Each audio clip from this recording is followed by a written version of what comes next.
വീട്ടില് ഗസ്റ്റുകൾ വരുമ്പോൾ നമ്മുടെ കുട്ടികൾ പ്രോപ്പറായിട്ട് അവരോട് ഇന്ററാക്ട് ചെയ്യുന്നില്ല എന്ന് നിങ്ങൾക്ക് തോന്നിയിട്ടുണ്ടോ?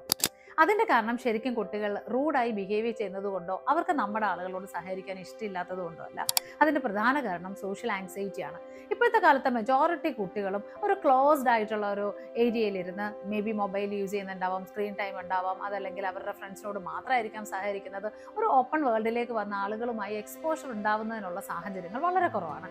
ഇങ്ങനെയുള്ള കുട്ടികൾക്ക് വീട്ടിൽ പുതിയ പുതിയ ആളുകൾ വരുമ്പോൾ പുതിയ ഫേസുകൾ, അവർ ചോദിക്കുന്ന ക്വസ്റ്റ്യൻസ്, ഇതിനെയൊക്കെ ഫേസ് ചെയ്യാൻ കുറച്ച് ബുദ്ധിമുട്ടുകൾ ഉണ്ടാവുകയും ചെയ്യും. അതുകൊണ്ട് തന്നെ അവരെന്ത് ചെയ്യും? ഈ സിറ്റുവേഷൻസ് അവോയ്ഡ് ചെയ്ത് എവിടെയെങ്കിലും ഒരിടത്ത് കൂടിയിരിക്കുന്നതായിട്ട് കാണാം. ഇവിടെ ഇത് ഇവരുടെ റൂഡ്നെസ് കൊണ്ടാണെന്നോ അല്ലെങ്കിൽ ഇവരുടെ ബിഹേവിയറൽ ഇഷ്യൂ ആയിട്ടാണ് നമ്മൾ അഡ്രസ്സ് ചെയ്യാൻ പോകുന്നതെങ്കിൽ അവരെ എന്താണെന്ന് മനസ്സിലാക്കുന്നത് നമ്മൾ പരാജയം പറ്റിപ്പോയി എന്ന് നമുക്ക് പറയാം. ഇവിടെ നമ്മൾ മനസ്സിലാക്കേണ്ടത് വളരെ സ്ലോ ആയിട്ട് ഇത്തരം സിറ്റുവേഷൻസിൽ കുട്ടികളെ ഒന്ന് ഇടപഴകാൻ ശ്രമിക്കുകയും അതിലൂടെ ഇത് ജനറലൈസ് ചെയ്ത് ഈ ഒരു ബിഹേവിയർ അവരിൽ പോസിറ്റീവാക്കി കൊണ്ടുവരാനും നമുക്ക് സാധിക്കും.